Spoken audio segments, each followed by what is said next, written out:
কম খরচে গরুর শেডের চারিপাশে ঘিরে ফেললাম। আমরা আগেই বলেছি আমরা সর্বোচ্চ কম খরচে আপনাদের সেরা সমাধান দিব ইনশাআল্লাহ। আসসালামু আলাইকুম। আমাদের গরু কেনার কাজ শুরু হয়ে গেলেও শেডের টুকিটাকি কিছু কাজ এখনো বাকি ছিল। সেই কাজগুলো আমরা কাজের ফাঁকে ফাঁকে কমপ্লিট করছি। আমাদের ফার্মটা যেহেতু পুরোটাই টিন দিয়ে ঘেরা আছে, তাই আমরা গরুর শেডের লোহার গ্রিল না দিয়ে বাঁশ দিয়ে মজবুত করে ঘিরে দিয়েছি। যদিও আমরা বাঁশ দিয়েছি, তবে এটা গ্রিল থেকে কোনো অংশে কম মজবুত নয়, তবে কোনোভাবে গ্রিলের মতো হওয়া সম্ভব না। আপনি যখন নতুন একটি ফার্ম শুরু করবেন তখন আপনাকে সবসময় একটি জিনিস মাথায় রাখতে হবে, সেটি হচ্ছে ইনভেস্ট। আপনি কোন জায়গায় কত টাকা ইনভেস্ট করবেন সেটা খুবই ইম্পর্টেন্ট।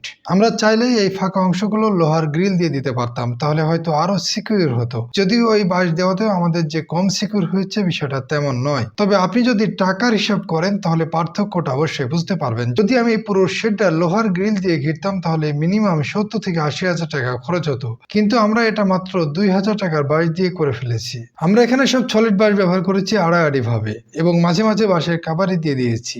এখানে আমাদের মেন প্ল্যান ছিল এই শেড থেকে যেন গরু বের হতে না পারে। মানুষ ঢুকলেও গরু বের করতে হলে বাঁশ কাটতে হবে। আর আপনি যদি গ্রিলের চিন্তা করেন তাহলে অবশ্যই চোর চাইলে গ্রিলও কাটতে পারে। যেহেতু আমাদের পুরো ফার্মটাই বাইরে থেকে টিন দিয়ে ঘেরা আছে, তাই আমরা ভিতরে কম খরচে এই কাজটি করেছি। আমরা খুব দ্রুতই পুরো ফার্মে সিসিটিভি ক্যামেরা লাগিয়ে দিব ইনশাআল্লাহ। আমরা চেষ্টা করব হিউম্যান ডিটেক্টেড ক্যামেরা লাগাতে, যাতে করে ফার্মে কোনো মানুষ ঢুকলে যাতে সাইরেন বা অ্যালার্ম বেজে ওঠে। শেড ঘেরার পাশাপাশি আমাদের আরো কিছু কাজ বাকি ছিল। আমরা যে পাইপের ড্রেন করেছি সেই পাইপের মুখে ভালো জালি লাগিয়ে দিলাম, যাতে করে গরুর খাবারের খড়কুটা কোনোভাবেই পাইপের ভিতরে প্রবেশ না করে। আমরা গরুর পায়খানা এবং খড়কুটো সব ট্রেতে তুলে বাইরে ফেলে দিব এবং এই পাইপ দিয়ে জাস্ট পানি এবং গরুর মূত্র যাবে। আমাদের আগের ভিডিও দেখে কয়েকজন কমেন্টে বলেছিলেন এই পাইপের ড্রেন খুব সহজে আটকে যাবে। তাদের উদ্দেশ্যে বলছি, ভাই আমরা সম্পূর্ণ নিজেদের বুদ্ধিতে কাজ করেছি। মানুষ হিসেবে আমাদের ভুল হতেই পারে, তবে আমরা বিশ্বাস করি এই পাইপে কিছুই আটকাবে না। তারপরও যদি আমাদের এই ড্রেন কোনোভাবে আটকে যায় সেই ভিডিও আপনাদের দেখাবো, তাহলে আপনারা পরবর্তীতে এই ধরনের ভুল করবেন না। আর যদি আমাদের কোনো ধরনের সমস্যা না হয় তাহলে অবশ্যই আপনারা একদম কম খরচে আমাদের মতো করে পাইপ দিয়ে আন্ডারগ্রাউন্ড ড্রেন করতে পারবেন। আমাদের যদি কোনো ভুল হয় সেটাও আপনাদের সামনে অকপটে তুলে ধরবো ইনশাআল্লাহ, কারণ কোনো মানুষই পারফেক্ট না। তবে আমরা অবশ্যই চিন্তা ভাবনা করে করেছি, ইনশাআল্লাহ কোনো সমস্যা হবে না। কারণ পাইপের মুখে আমরা খড়কুটো আটকানোর জন্য জালি ব্যবহার করছি। পাইপের ভিতরে কোনোভাবে খড়কুটো প্রবেশ করবে না। পাইপের ভিতরে যদি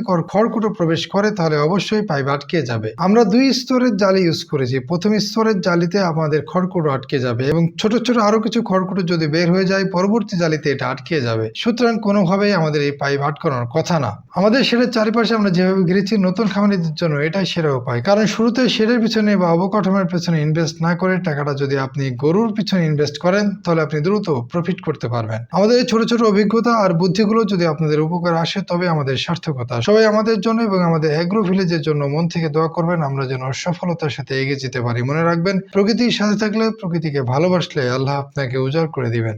আল্লাহ হাফেজ।